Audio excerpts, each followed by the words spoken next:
Once upon a time during the era of the Ottomans, there were two brothers, Saud and Hamoud, who loved each other dearly.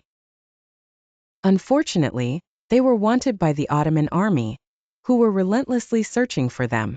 One day, Hamoud was captured and sentenced to death by crucifixion. The execution was to take place at a fortress specifically designated for such punishments. Saud decided to attend the execution, unaware that it was his brother who was to be crucified. On the day of the execution, Saud went to the designated fortress and passed by a man roasting meat for riders traveling between regions. The man had a small shelter where Saud decided to sit down.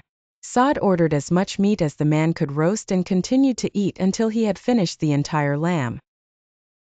Saud called the seller to pay for the meal, and the price was a majidi, the currency of the time. Saud handed over the amount, but the seller did not have change. Saud told the seller to keep the change, and that he would return to collect it later. The seller, however, insisted that Saud take the full amount and return to pay properly. Saud reassured the seller that he would only be gone for a short while to attend the crucifixion and would return by noon to pay. The seller decided to accompany Saud, having finished his work, and not knowing that Saud was Hamoud's brother. They entered the fortress where a crowd had gathered. Saud stood in the second row watching.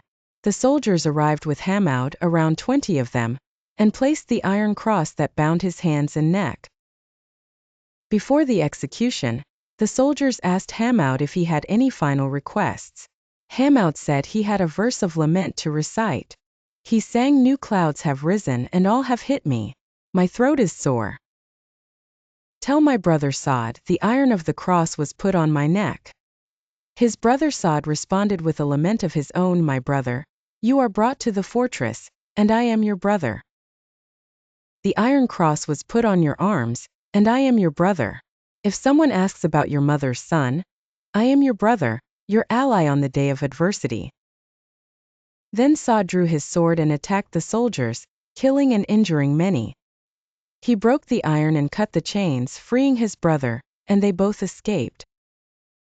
On their way back, they passed by the man with the shelter, who had returned to his place, waiting for Saud.